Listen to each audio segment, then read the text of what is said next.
Science with doctor Wasim.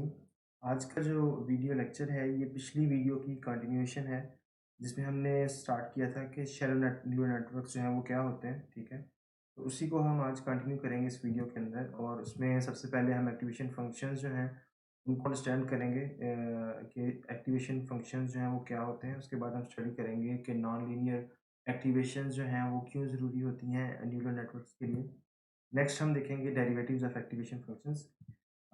फिर हम देखेंगे ग्रेडियंट डिसेंट एल्गोरिदम। जैसे कि आप ऑलरेडी जानते हैं, ग्रेडियंट डिसेंट एल्गोरिदम को आपने लॉजिस्टिक रिग्रेशन के केस में भी देखा था। तो वही ग्रेडियंट डिसेंट एल्गोरिदम जो है वो यहाँ पे न्यूरल नेटवर्क के लिए भी यूज़ होगा। ठीक है, और फाइनली जो है हम रैंडम इनिशियलाइजेशन जो है उसको देखेंगे कि रैंडम इनिशियलाइजेशन जो है वो न्यूरल नेटवर्क्स के लिए क्यों ज़रूरी होती है। तो स्टार्टिंग विद एक्टिवेशन फंक्शंस, हम दोबारा थोड़ा पहले देखते हैं वो न्यूरल नेटवर्क जो है, शैलो न्यूरल नेटवर्क का आर्किटेक्चर किस तरह का होता है। यहाँ पे आप देख सकते हैं कि 3 लेट्स से 3 या 3 और मोर जो हैं हमारे पास इनपुट फीचर्स होंगे। ठीक है, फिर दूसरी लेयर के अंदर हम कुछ न्यूरॉन्स होंगे हमारे पास, जो कि यहाँ पे 3 हैं, 3 न्यूरॉन्स हैं और फाइनली 1 न्यूरॉन है हमारे पास आउटपुट लेयर में। ठीक है, इसमें हमने देखा था कि पहली लेयर हमारी इनपुट लेयर हो गई, उस और फाइनल लेयर जो है वो आउटपुट लेयर हो गई। और इनपुट और आउटपुट लेयर के दरमियान में जितनी भी लेयर्स हैं उन्हें हम हिडन लेयर्स का नाम देंगे। ठीक है, और यहाँ पे हमने बेसिकली हम डिटरमिन ये करना चाह रहे होते हैं कि एक एक्स हमें गिवन है जिसके डिफरेंट फीचर्स हैं x1, x2, x3 and so on. उसकी बेस पे हम z1 कंप्यूट करते हैं। ठीक है, और उस पे सिग्मॉइड हम अप्लाई करते हैं या एक्टिवेशन फंक्शन अप्लाई करते हैं और उसकी बेस पे हमारे पास a1 आ जाता है। ठीक है, पहली लेयर के सारे सारी की सारी एक्टिवेशंस आ गई हमारे पास। फिर हम जो हैं वो जो Z2 है वो हम इस तरह से कंप्यूट करते हैं कि अब A1 जो है वो एक्चुअली हमारे पास फीचर्स हैं। ठीक है, A1 जो फीचर्स हैं वो हमारे पास एज इनपुट आएंगे दूसरी लेयर के अंदर, जो कि हमारी आउटपुट लेयर है। और वहाँ पे उसका लीनियर कम्बिनेशन बनेगा जिसकी जो कंप्यूटेशन है वो Z2 में आ जाएगी। और Z2 पे जब हम सिग्माइड अप्लाई करेंगे तो हमारे पास A2 जो है एक्टिवेशन जो है वो आ जाएगी। अब यहाँ पे अगर आपको याद हो तो सिग्मॉइड फंक्शन जो है वो कुछ इस तरह से रिप्रेजेंट किया जाता है। ठीक है, सिग्मॉइड फंक्शन एक कह लें कि टाइप है एक्टिवेशन फंक्शन की। ठीक है, और ये जो टाइप है एक्टिवेशन फंक्शन की, अ, ये एक टाइप है, यानी कि हम सिग्मॉइड जो एक्टिवेशन फंक्शन है उसको जनरली इस तरह से भी लिख सकते हैं, G1 Z1।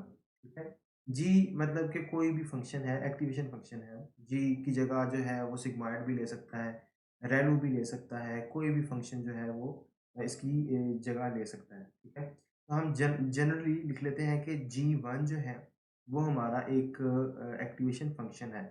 कोई भी एक्टिवेशन फंक्शन होगा जो कि इसकी जगह ले लेगा। ठीक है, ये जो फंक्शन है इसको हम Z1 लीनियर कॉम्बिनेशन जो है वो इनपुट एज़ इनपुट देंगे और उसकी बेस पे ही एक्टिवेशन जो है हमें मिलेगी। इसी तरह से जो Z2 पे जो एक्टिवेशन अप्लाई हो रही है वो सिग्मॉइड है। वहाँ पे भी हम जनरल लिख देते हैं कि G2 जो है वो एक फंक्शन है, वो एक्टिवेशन फंक्शन है तो वो एक्टिवेशन फंक्शन, लेकिन वो सिग्मॉइड है, रैलू है या कोई और फंक्शन है, ये चीज़ हम डिटरमाइन बाद में कर सकते हैं। कहने का मकसद ये है कि हम जो हमारी लेयर 1 है, ठीक है?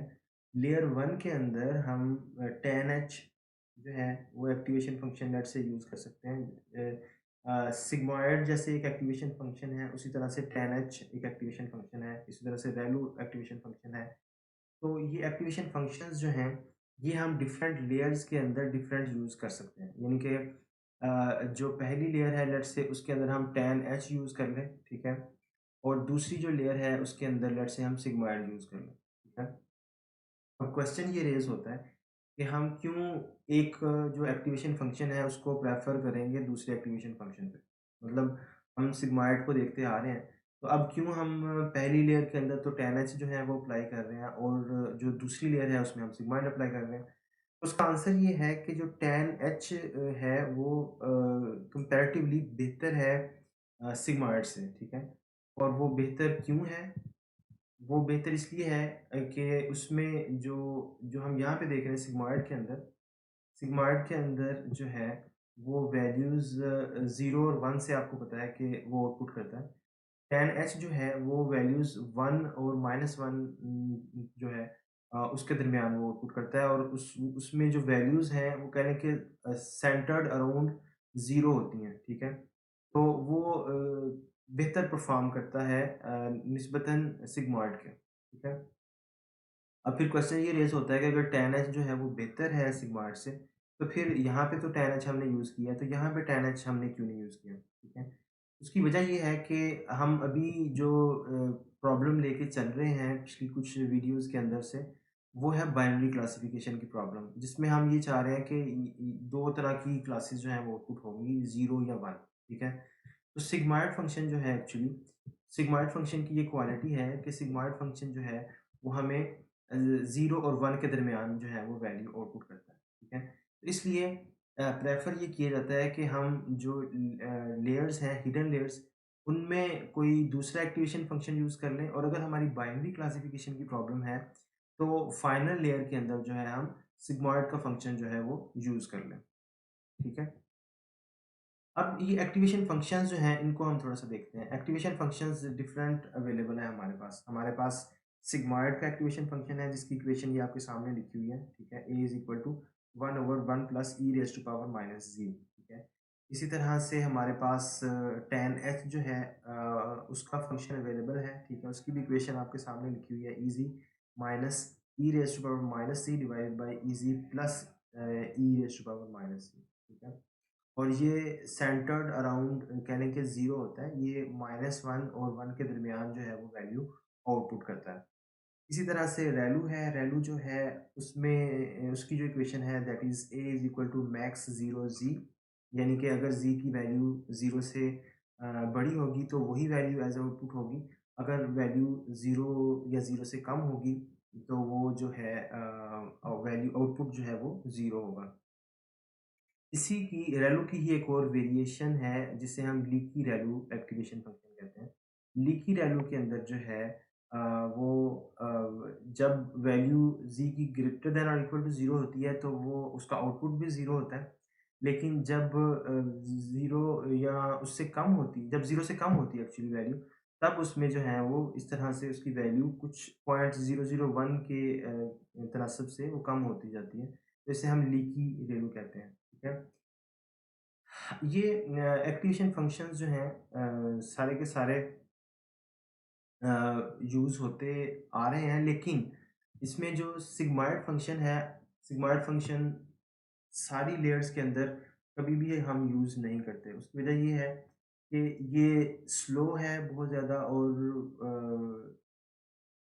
अगर आपने इसको यूज़ करना ही है, तो आप इसको अगर बाइनरी क्लासिफ़िकेशन की प्रॉब्लम के साथ आप डील कर रहे हैं, तो सिर्फ़ आउटपुट लेयर के अंदर जो है एक्टिवेशन फ़ंक्शन जो है वो सिग्मॉइड यूज़ करें, क्योंकि ये 0 और 1 के दरमियान आउटपुट देता है, ठीक है?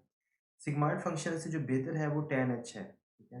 तो बेहतर है कि अगर आप सिग्मॉइड अगर आप यूज़ करना ही चाह रहे हैं, तो आप tan h जो है फ़ंक्शन वो यूज़ कर लें, ठीक है? लेकिन सबसे बेहतर जो है वो रेलू फंक्शन है, ठीक है? ये अब एज़ अ डिफ़ॉल्ट फंक्शन भी यूज़ होता है। लीकी रेलू भी लोग यूज़ करते हैं लेकिन मोस्टली रेलू जो है रेक्टिफाइड लीनियर यूनिट ये आपने जब भी यूज़ करना है तो इसी फंक्शन को as a default function use करना है, ठीक है?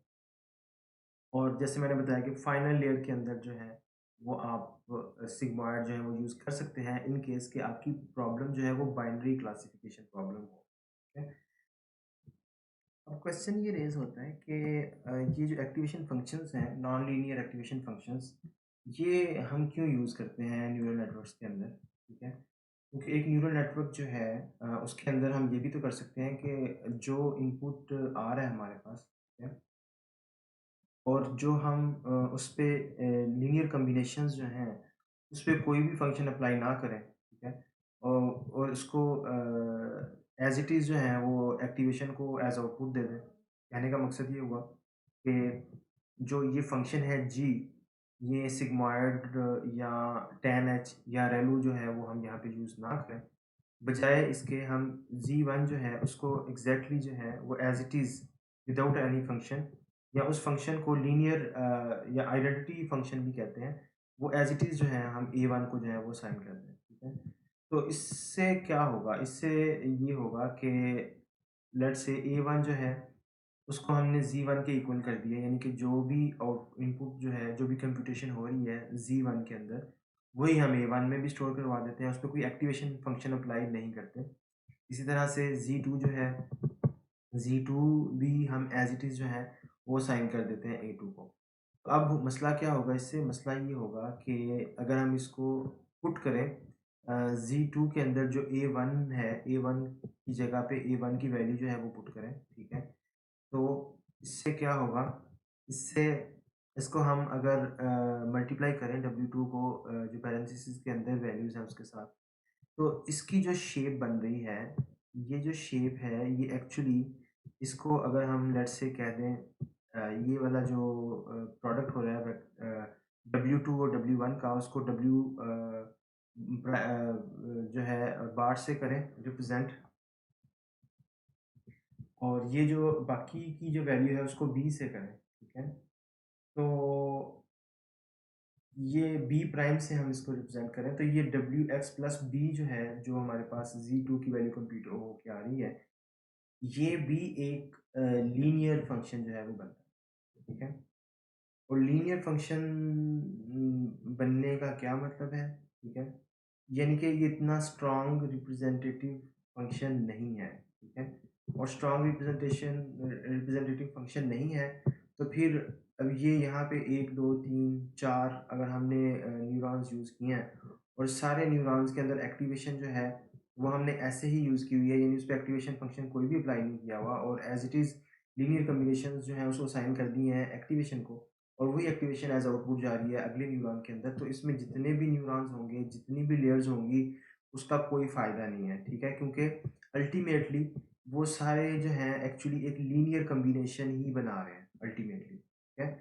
तो इसलिए लीनियर जो है फंक्शंस वो जो लीनियर कॉम्बिनेशंस या लीनियर फंक्शन है, उसपे हम एक नॉन लीनियर एक्टिवेशन फंक्शन हमेशा अप्लाई करते हैं, ठीक है? तो यहाँ पे हो सकता है कि हम जो है यहाँ पे tan h अप्लाई करें इस लेयर के अंदर, ठीक है?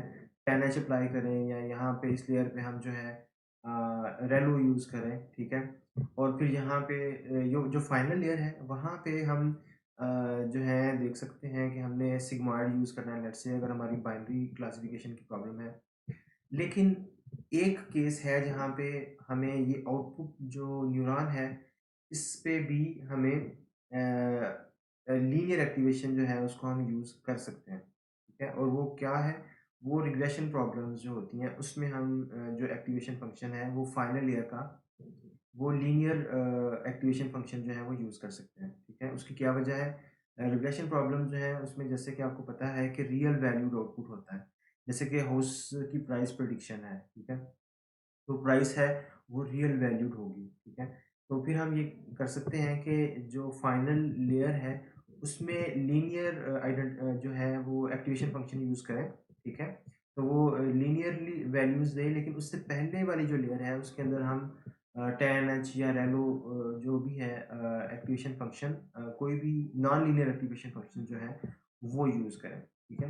तो ये बेसिकली आइडिया है, इसलिए नॉन लीनियर जो एक्टिवेशन फंक्शंस हैं हमेशा वो यूज़ किए जाते हैं।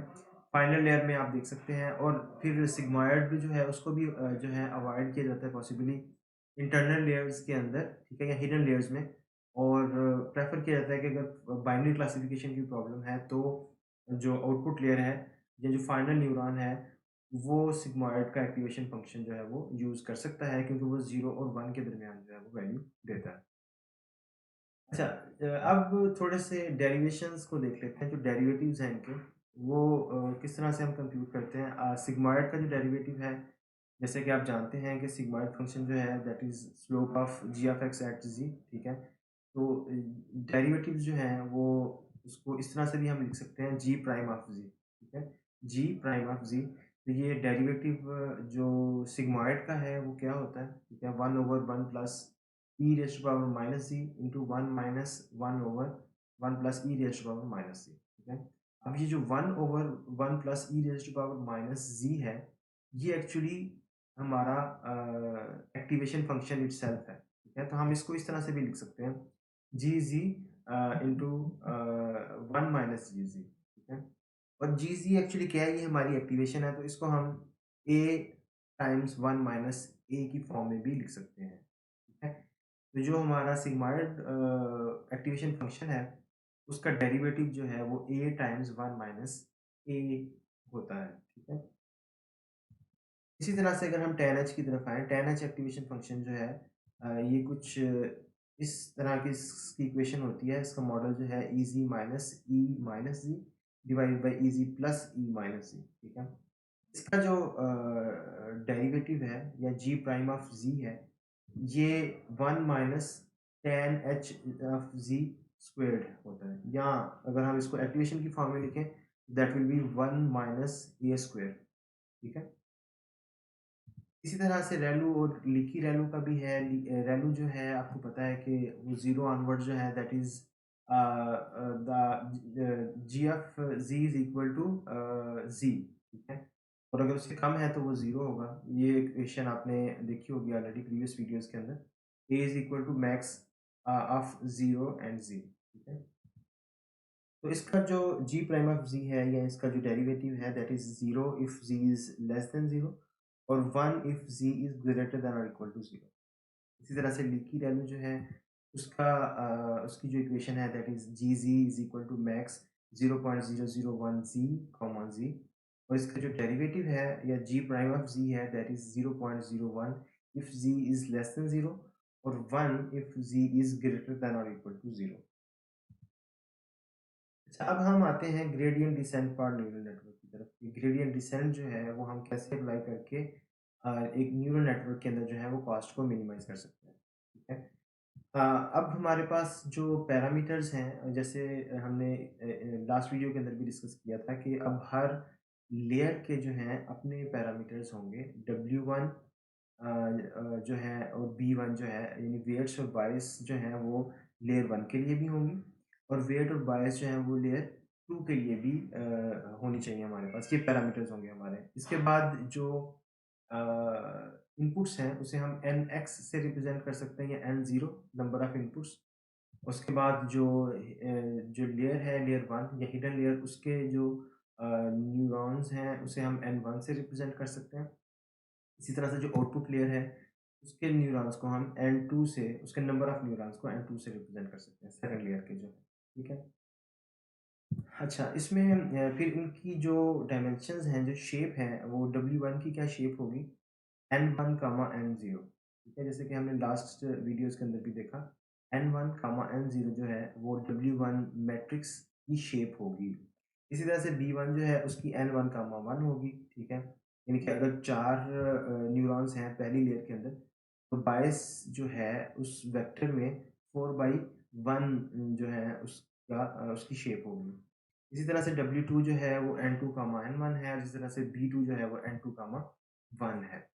अब पिछली जो हमने एग्ज़ाम्पल देखी न्यूरल नेटवर्क आर्किटेक्चर, उसके अंदर क्योंकि एक ही आउटपुट लेयर में एक ही न्यूरॉन है, तो उसकी जो B2 जो है, उसकी शेप जो है, वो 1, 1 होगी, ठीक है?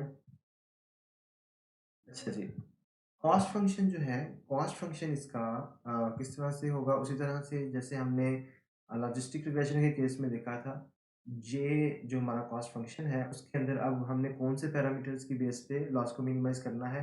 अब हमारे पास W1 भी है, B1 भी है, W2 और B2 भी है, ठीक है? उसकी बेस पे हमने लॉस जो है, उसका सम लेके उसका ओवरऑल एग्ज़ाम्पल्स जो है, उसकी एवरेज ले लेनी है, ठीक है? अच्छा, ग्रेडिएंट डिसेंट इस पे हम कैसे अप्लाई करेंगे? उसका जनरल आइडिया ये है कि हम उसी तरह से रेपिटेशन करेंगे, आइटरेशंस करेंगे और आइटरेशन के अंदर हम क्या करेंगे, सबसे पहले जो प्रेडिक्शंस हैं वो कंप्यूट करेंगे। वाई हैट जो है वो कंप्यूट करेंगे और वो कैसे करेंगे? आपको पता है फॉरवर्ड प्रोपगेशन जो है उसको यूज़ करते हुए जो है हम जो प्रेडिक्शंस हैं वो कंप्यूट करेंगे कि एक्चुअल फॉरवर्ड प्रोपगेशन में सारी कंप्यूटेशंस के बाद एंड पे जो है वो क्या आउटपुट आ रहा है न्यूरल नेटवर्क का, ठीक है? तो वो हमारी प्रेडिक्शन होगी। उस प्रेडिक्शन को लेकर के हम जो डेरिवेटिव्स हैं वो कंप्यूट करेंगे। DW1 जो है वो कंप्यूट करेंगे, इसी तरह से DB1 कंप्यूट करेंगे, DW2 और DB2 जो है वो कंप्यूट करेंगे, ठीक है? डेरिवेटिव्स कंप्यूट करने के बाद अगला स्टेप क्या होता है? जी हाँ, बिल्कुल, आपको पता है कि इसके बाद अगला स्टेप ये होता है कि हम उसमें वेट को अपडेट करते हैं, वेट को भी अपडेट करते हैं और बायस को भी अपडेट करते हैं। ठीक है? इसी तरह से दूसरी लेयर के अंदर जो वेट्स हैं और बायस हैं वो भी अपडेट होंगे। तो ये आइडिया है जनरल ग्रेडिएंट डिसेंट एल्गोरिदम का, ठीक है? अ, अब हमें जो शैलो न्यूरल नेटवर्क है, इसके लिए डेरिवेटिव्स कैसे कंप्यूट करेंगे हम, ठीक है? इसकी इक्वेशंस यहाँ पे जो है मैं आपको फार्मूलाज़ जो हैं वो यहाँ पे आपको बता देता हूँ। फॉरवर्ड प्रोपगेशन के लिए आप क्या करेंगे? फॉरवर्ड प्रोपगेशन के लिए आप सबसे पहले Z1 जो है वो कंप्यूट करेंगे, ठीक है? That is equal to W1x plus B1, ठीक है? फिर आप एक्टिवेशंस जो हैं वो कंप्यूट करेंगे, that will be G1 Z1, ठीक है? G1 जो है वो आपका एक्टिवेशन फंक्शन है, वो सिग्मॉइड भी हो सकता है, ठीक है? वो 10H भी हो सकता है, रेलो भी हो सकता है, ठीक है? और आप डिफरेंट एक्टिवेशन फंक्शंस ट्राई कर सकते हैं, लेकिन प्रेफ़रेबल जो है वो रेलो एक्टिवेशन फंक्शन है। फिर A1 को लेकर के आप Z2 कंप्यूट करेंगे, ठीक है? और फिर Z2 जो है उस पे आप एक्टिवेशन फंक्शन अप्लाई करेंगे, या बाइनरी क्लासिफिकेशन के केस में सिग्मॉइड वाला फंक्शन जो है, सिग्मॉइड वाला एक्टिवेशन फंक्शन, वो उस पे अप्लाई करेंगे तो आपके पास A2 जो है वो आ जाएगा।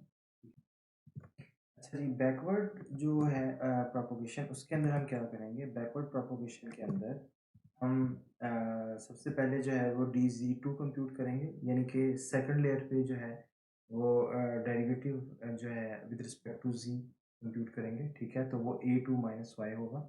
इनके जो आउटपुट्स आ रहे हैं फाइनल लेयर के, उसको हम माइनस कर लेंगे जो एक्चुअल एग्जांपल्स के आउटपुट्स हैं, यानी कि एक्चुअल जो इनपुट ट्रेनिंग डाटा के अंदर बताया गया है हमें कि y1 की वैल्यू 1 है, लेट्स से y2 की 0 है एंड सो ऑन। उसको हम माइनस करेंगे, जो एक्टिवेशंस की एक्चुअल वैल्यूज़ आ रही हैं, वो 1 आ सकती है, वो 0.5 आ सकती है, जो भी वैल्यूज़ आ रही हैं, तो उनको हम सब्ट्रैक्ट करके हमारे पास जो है वो DZ2 आ जाएगा। इसी तरह से हम फिर DW2 जो है वो कंप्यूट करेंगे। DW2 जो है उसमें हम उसी तरह से जैसे हमने लॉजिस्टिक रिग्रेशन के केस में किया था, कि हम DZ2 जो है उसको मल्टीप्लाई कर देते हैं A1 ट्रांसपोज़ से। वहाँ पे A1 ट्रांसपोज़ की जगह पे X ट्रांसपोज़ था, ठीक है? तो यहाँ पे क्योंकि जो फाइनल आउटपुट लेयर है, उसमें जो इनपुट आ रहा है, वो अब X नहीं है, वो अब एक्चुअली हमारे वो एक्टिवेशंस हैं जो कि लेयर 1 से आ रही हैं, ठीक है? तो इसलिए यहाँ पे A1 ट्रांसपोज़ जो है, उससे हम मल्टीप्लाई करेंगे तो हमारे पास DW2 आ जाएगा। इसी तरह से हम DB2 जो है वो कंप्यूट कर लेंगे, ठीक है? DB2 जो है वो कैसे कंप्यूट करेंगे? जैसे कि आपको याद होगा, जैसे हमने वहाँ पे DB जो है वो कंप्यूट किया था, उसमें हमने सम कर लिया था, ठीक है? DZ को। लेकिन यहाँ पे ये एक्सिस ये जो एडिशनल चीज़ें आ रही हैं, यहाँ पे एक्सिस आ रहा है इज़ इक्वल टू 1 और कीप डायमेंशंस 2 जो है, कीप डिम 2, इसका क्या मतलब है? इसका ये मतलब है कि ये जो आउटपुट करे, ये रैंक 1 अरे आउटपुट ना करे, ठीक है? जो सेकंड लेयर है वहाँ पे तो एक ही न्यूरॉन है, तो वहाँ पे तो सिंगल वैल्यू होगी, तो वहाँ पे तो ये मसला नहीं आएगा। लेकिन आगे जाके जहाँ पे हिडन लेयर की तरफ हम रिवर्स में जाएँगे, तो हिडन लेयर के अंदर क्योंकि 3 या 4 अगर बायस वैल्यूज़ हैं, तो हम ये चाहते हैं कि ये जो फंक्शन सम कर रहा है, वो हमें रैंक 1 अरे रिटर्न ना करे, यानी कि उसकी शेप 4 कॉमा ना हो, 4 कॉमा 1 हो। तो उसके लिए हमने इसको हॉरिज़ॉन्टली ऐड करने के लिए हमने एक्सिस जो है उसकी वैल्यू 1 सेट कर दिया है और कीप डायमेंशन जो है वो 2 उसको स्पेसिफ़ाई कर दिया है। तो ये हमारा np.sum का फंक्शन है जो कि numpy के अंदर अवेलेबल है। वो हम यहाँ पे यूज़ करके db2 की जो वैल्यू है वो कंप्यूट कर रहे हैं। इसी तरह से dz1 जो है वो हम कंप्यूट कर लेंगे। अब dz1 जो है इसमें कुछ डिफ़रेंस अब आ रहा है। डिफ़रेंस क्या आ रहा है कि अब हम आ गए हैं उस लेयर 2 से ग्रेडिएंट कंप्यूट करते हुए लेयर 1 पे। लेयर 1 पे जब हम आएँगे तो वहाँ पे ग्रेडिएंट जो लेयर 2 के जो ग्रेडिएंट्स हैं, उनको जैसे कि आपको पता है हम मल्टीप्लाई करते हैं। तो यहाँ पे हम वही काम कर रहे हैं। हम कर ये रहे हैं कि यहाँ पे जो वेट्स हैं एक्चुअली, वेट्स जो हैं लेयर 2 के, उनका ट्रांसपोज़ लेके और उसके जो ग्रेडिएंट्स हैं, क्योंकि वेट्स का इफ़ेक्ट आ रहा है ना ग्रेडिएंट्स के ऊपर। तो उसको मल्टीप्लाई करके फिर हम जो लेयर वन के लॉजिस्टिक लेयर वन के जो भी हमारे एक्टिवेशन फंक्शन है उसका हम डेरिवेटिव लेंगे g one prime of g one, ठीक है, यानी कि जो जो भी एक्टिवेशन फंक्शन है उसके डेरिवेटिव को हम मल्टीप्लाई करेंगे अगली लेयर के जो डेरिवेटिव्स हैं और वेट्स हैं उनके साथ, ठीक है? और ये एलिमेंट वाइज प्रोडक्ट जो है वो एलिमेंट एलिमेंट वाइज जो मल्टीप्लिकेशन है यहाँ पे हम परफॉर्म करेंगे, यानी कि अगर इस वेक्टर के अंदर 4 एलिमेंट हैं और यहाँ पे भी 4 एलिमेंट हैं, तो चारों का पहला एलिमेंट पहले के साथ मल्टीप्लाई होगा, दूसरा दूसरे के साथ, तीसरा तीसरे के साथ और चौथा चौथे के साथ। तो इस तरह से हमारे पास DZ1 जो है वो आ जाएगा। इसी तरह से हम DW1 जो है वो कंप्यूट कर लेंगे। DW1 जो है अगेन उसी तरह से कंप्यूट करेंगे जैसे हमने DW2 किया था। यहाँ पे अब एक्टिवेशन जो है वो हमारी एक्चुअल फीचर्स होंगे, यानी एक्स होगा। तो एक्स का ट्रांसपोज़ ले लेंगे, उसको हम मल्टीप्लाई करेंगे DZ1 के साथ और उसकी जो है ओवर द m एग्ज़ाम्पल जो है उसकी एवरेज ले लेंगे, ठीक है? इसी तरह से फाइनली हम DB1 जो है उसको भी कंप्यूट कर लेंगे, उसमें भी अगेन वही करेंगे कि अब DZ1 जो है उसको अलोंग जो है हॉरिज़ॉन्टली हम जो है उसकी वैल्यूज़ को कंप्यूट कर लेंगे, यानी कि सम कर लेंगे। तो इस तरह से फॉरवर्ड प्रोपगेशन हो गई आपकी और आपकी जो है बैकवर्ड प्रोपगेशन वो कंप्लीट हो गई और इससे आप जो है वो फिर ट्रेनिंग जो है वो करवा सकते हैं। अब इसमें एक जो फाइनल पीस ऑफ कह लें कि इम्पोर्टेंट इन्फॉर्मेशन है वो भी रह गई है, दैट इज़ इनिशियलाइज़ेशन के हवाले से, ठीक है? तो हमारा ग्रेडिएंट डिसेंट का जो है वो कंप्लीट हो गया फॉर शैलो नेटवर्क, ठीक है? अब जो एक और चीज़ इम्पोर्टेंट है इनिशियलाइज़ेशन के हवाले से, जब भी देखें आपने इनिशियलाइज़ेशन करनी है, ग्रेडिएंट डिसेंट यूज़ करना है, तो वो ग्रेडिएंट डिसेंट जो एल्गोरिदम है वो उसमें सबसे पहले कुछ आप वेट्स और बायस को इनिशियलाइज़ करते हैं ना रैंडमली, फिर आप देखते हैं कि कॉस्ट कितनी आ रही है और फिर उसमें जो है ना चेंजेस लेके आना स्टार्ट करते हैं। अब इसमें इम्पोर्टेंट ये है कि आप कभी भी जो वेट्स हैं, उनको ज़ीरो से इनिशियलाइज़ नहीं करते, ठीक है? ये इम्पोर्टेंट है। लॉजिस्टिक रिग्रेशन के केस में चल जाता है, लेकिन न्यूरल नेटवर्क के केस में आपको इस चीज़ का ख़्याल रखना होता है, ठीक है? कभी भी वेट्स को ज़ीरो से इनिशियलाइज़ ना करें। अगर आप लेट्स से आपके पास ये नेटवर्क है जिसके अंदर लेट्स से ये हिडन लेयर के अंदर जो है वो 2 न्यूरॉन्स हैं और इसी तरह से आउटपुट लेयर के अंदर 1 न्यूरॉन है। यहाँ पे W1 जो है लेट्स से उसको आप 0 से इनिशियलाइज़ कर देते हैं और B जो है B1 जो है उसको भी आप 0 से इनिशियलाइज़ कर देते हैं, ठीक है? अब होगा क्या यहाँ पे कि X1 और X2 देखें दोनों में इनपुट के तौर पे जा रहे हैं, ठीक है? और दोनों के वेट्स आपने सेम रख दिए हैं, यानी कि 0 रख दिए हैं। तो 0 वेट रखने के बाद एक्टिवेशन 1 जो है उसका जो इफ़ेक्ट आ रहा है एक्टिवेशन सेकंड लेयर के ऊपर और जो A2 न्यूरॉन है उसका जो इफ़ेक्ट आ रहा है सेकंड लेयर के ऊपर वो सेम होगा, ठीक है? और ये जो सेम इफ़ेक्ट आएगा इसका, ये आप इसको फिर यहाँ पे जब डेरिवेटिव अगर कंप्यूट करेंगे और डेरिवेटिव कंप्यूट करके आप बैकवर्ड जाएँगे, तो ये इक्वल इफ़ेक्ट आ रहा है और इसपे दोबारा आप जब बैक प्रोपेगेट करेंगे, दोबारा आइटरेशंस करते जाएँगे, तो होगा क्या कि A1 और A2 हमेशा इक्वली आते रहेंगे और आप इसको इस तरह से देख सकते हैं कि इसमें जो हर रो है उसमें सेम ही वैल्यूज़ आती जाएँगी। जितनी मर्ज़ी आप आइटरेशंस कर लें, अगर आपने वेट्स को 0 से इनिशियलाइज़ किया हुआ है, तो कभी भी आप उसमें लॉस जो है मिनिमा तक नहीं पहुँच सकते, ठीक है? वो वही चीज़ें रिपीट होती जाएँगी। तो इसलिए बेटर इज़ कि आप इसको और किसी डिफरेंट रैंडम वैल्यू से इनिशियलाइज़ कर लें, 0 से ना करें और छोटी-छोटी कोई वैल्यूज़ स्मॉल वैल्यूज़ जो हैं गॉसियन डिस्ट्रीब्यूशन से या कोई और जो वैल्यूज़ हैं पॉइंट्स के अंदर, वो इसको दे दें और उससे उस जो वेट्स हैं और जो बायस हैं उनको इनिशियलाइज़ करें। ठीक है? रैंडम इनिशियलाइज़ेशन का क्या आइडिया है? रैंडम इनिशियलाइज़ेशन का ये आइडिया है कि लेट्स से अगर आपने W1 को इनिशियलाइज़ करना है, तो उसमें आप np.random.rand n रैंडम नंबर जो है वो 2 बाय 2 डायमेंशन का जो है वो शेप का वो डिफाइन कर लें, तो इस ये इनिशियलाइज़ हो जाएगा और इसको आप मल्टीप्लाई करते हैं 0.01 से। ठीक है? 0.01 से मल्टीप्लाई करने का क्या मकसद है? या जो भी रैंडम वैल्यूज़ आएँ वो बहुत छोटी वैल्यूज़ हों, वेट्स बहुत छोटी वैल्यू हो यानी कि 0 के करीब हो, ठीक है? B1 जो है उसका इतना मसला नहीं होता, B1 को आप ज़ीरोज़ से इनिशियलाइज़ कर सकते हैं। ज़्यादा वेट्स का होता है कि वेट्स को आपने ज़ीरो से इनिशियलाइज़ नहीं करना होता, अदरवाइज़ आपका नेटवर्क जो है वो कभी भी उस ग्रेडिएंट डिसेंट जो है उसको ऑप्टिमाइज़ नहीं कर सकेगा, ठीक है? इसी तरह से आप W2 को भी इनिशियलाइज़ कर दें रैंडम नंबर्स के साथ और इसी तरह से B2 को भी, ठीक है? अब एक चीज़ जो है जिसपे मैं री-एम्फसाइज़ करना चाहूँगा वो है कि हमने इसको पॉइंट 01 से वेट्स को क्यों मल्टीप्लाई किया है। देखिए अगर हमारे वेट्स जो हैं उनकी वैल्यू बहुत बड़ी होगी, ठीक है? तो इसका नतीजा क्या निकलेगा जब हम लीनियर कॉम्बिनेशन करेंगे, लीनियरली कंबाइन करेंगे तो W और X जब आपस में मल्टीप्लाई होंगे, तो Z की वैल्यू भी बहुत बढ़ जाएगी, ठीक है? या लेट्स से अगर X जो है उसकी वैल्यू माइनस में है और W से हम उसको मल्टीप्लाई करते हैं, तो उसकी जो वैल्यू है वो नेगेटिव में बहुत बढ़ जाएगी। तो यहाँ पे आप देखें सिग्मॉइड फंक्शन जो है उसकी शेप से अगर हम देखें तो अगर हमारे पास W वेट को हम बहुत बड़ा इनिशियलाइज़ कर देते हैं, उसकी बहुत बड़ी वैल्यू जो है वो सेट कर देते हैं स्टार्ट में, तो वो जो सिग्मॉइड फंक्शन है उसमें या तो यहाँ पे कहीं पे आएगा वो, ठीक है? या वो यहाँ पे इनिशियलाइज़ होगा और यहाँ पे उसको स्लोप क्योंकि ना होने के बराबर है, यहाँ पे भी स्लोप ना होने के बराबर है, ठीक है? इसलिए यहाँ पे उसको ये कह लें कि डिसाइड करना कि उसने किस साइड पे मूव करना है, उसके लिए बड़ा मुश्किल जो है वो हो जाएगा, कि ठीक है? यानी कि अगर हमारी वैल्यू 0 के पास-पास होंगी, तो फिर डिसाइड करना आसान है हमारे लिए कि ग्रेडिएंट उसका कंप्यूट करना, ठीक है?